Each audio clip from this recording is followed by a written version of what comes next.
Hello friends, welcome.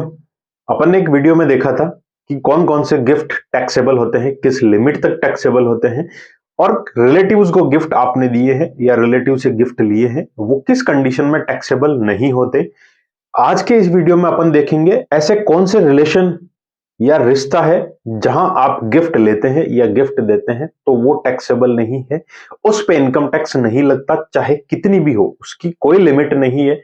कितना भी आप गिफ्ट बड़ा ले सकते हैं, छोटा ले सकते हैं, कितना भी महंगा ले सकते हैं। बस एक चीज का ध्यान रखें, अगर आप गिफ्ट दे रहे हैं तो आपके पास उस गिफ्ट की वैल्यू का सोर्स होना चाहिए कि ये पैसा कहां से आया, और अगर आप गिफ्ट ले रहे हैं तो अगले के पास उस गिफ्ट की वैल्यू का सोर्स होना चाहिए कि ये पैसा मेरे पास कहां से आया। अब देखते हैं कौन कौन से रिलेशन है जहां आप गिफ्ट दे सकते हैं या गिफ्ट ले सकते हैं। आप अपने फादर फादर के ब्रदर या सिस्टर यानी आपके पिताजी, उनके भाई या उनकी बहन को गिफ्ट देते हैं या उनसे गिफ्ट लेते हैं, वो टैक्सेबल नहीं है। आप आपकी मदर या आपके मदर के भाई या बहन को गिफ्ट देते हैं या गिफ्ट लेते हैं, वो भी टैक्सेबल नहीं है। आप अपने स्पाउस को गिफ्ट देते हैं, वो टैक्सेबल नहीं है। आप अपने स्पाउस के ब्रदर या सिस्टर या फादर या मदर, कोई भी हो, उनसे गिफ्ट लेते हैं या गिफ्ट देते हैं तो वो टैक्सेबल नहीं है। यहां दहेज की बात नहीं की जा रही। आप अपने डॉटर और सन से गिफ्ट लेते हैं या गिफ्ट देते हैं तो भी टैक्सेबल नहीं है। आप अपने ब्रदर या सिस्टर से गिफ्ट लेते हैं या गिफ्ट देते हैं, वो भी टैक्सेबल नहीं है। इवन आप अपने ब्रदर या सिस्टर के बच्चे हैं, ब्रदर या सिस्टर का लड़का हो चाहे लड़की हो, उनको भी गिफ्ट देते हैं या उनसे भी गिफ्ट लेते हैं, वो भी टैक्सेबल नहीं है। और ये सारे रिलेशन जो मैंने डिस्कस किए हैं, इनमें इनके स्पाउस यानी आपकी मदर का ब्रदर है, उसको देते हैं गिफ्ट, टैक्सेबल नहीं है। इवन उनकी वाइफ को भी देते हैं तो भी टैक्सेबल नहीं है। सारे स्पाउस इसमें काउंट किए जाते हैं। आप अपने बेटे को गिफ्ट देते हैं, वो टैक्सेबल नहीं है। आप अपने बेटे की वाइफ को गिफ्ट देते हैं, वो भी टैक्सेबल नहीं है। बात आती है गिफ्ट, बड़ा गिफ्ट दें या छोटा गिफ्ट दें या बहुत सारे अलग अलग गिफ्ट दें, तो उनकी वैल्यू एक साथ काउंट होती है या अलग अलग। देखिए, चाहे एक साथ गिफ्ट दें चाहे अलग अलग गिफ्ट दें, वो टैक्सेबल नहीं है। एक चीज का ध्यान रखें, आप किसी को गिफ्ट देते हैं, मान लीजिए आपने अपनी वाइफ को 5 लाख गिफ्ट दिए, उस 5 लाख पे कोई भी टैक्स नहीं है। लेकिन उस 5 लाख से आपकी वाइफ ने कोई अर्निंग की है, आपकी वाइफ की इनकम हुई है, मान लीजिए उन्होंने एफडी करवाई है, उस एफडी पे जो इंटरेस्ट मिलेगा ना, वो आपकी इनकम में जोड़ा जाएगा, आपकी वाइफ की इनकम में नहीं जोड़ा जाएगा, अगर उस गिफ्ट की इनकम से इनकम हो रही है तो। और ध्यान रहे, गिफ्ट को ना तो कैश में एक्सेप्ट करें और ना ही कैश में गिफ्ट दें।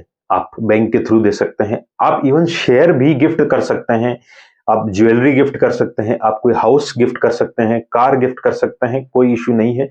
लेकिन ध्यान रहे, कैश में गिफ्ट का लेन देन ना करें तो बेटर है।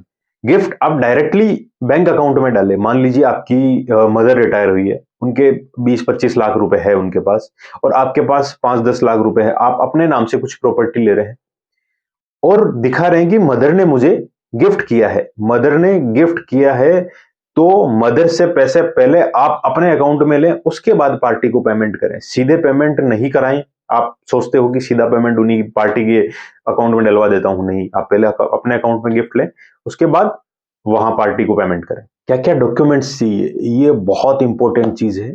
डॉक्यूमेंट पे ही आप लड़ सकते हैं।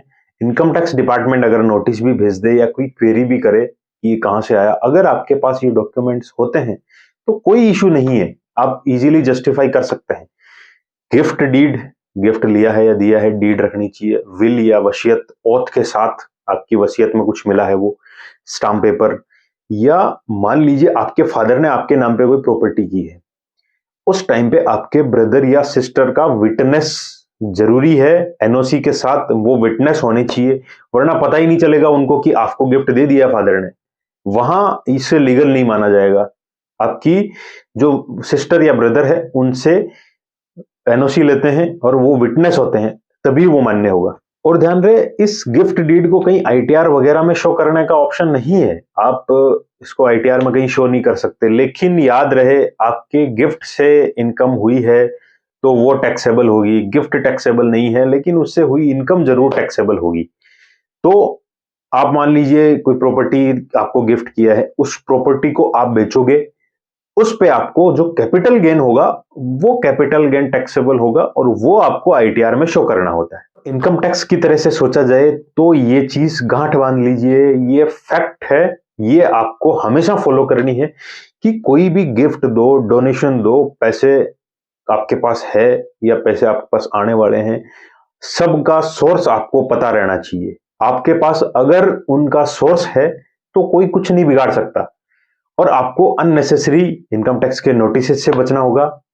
फिर नोटिस नहीं आएंगे क्योंकि आपके पास सोर्स है सारा। अगर नोटिस आ भी गया तो आप रेस्पॉन्स दे सकते हैं, आप पे कोई लायबिलिटी नहीं रहेगी फिर। इसीलिए डॉक्यूमेंट्स वगैरह सब आपको अपने साथ हर चीज का प्रूफ रखना चाहिए।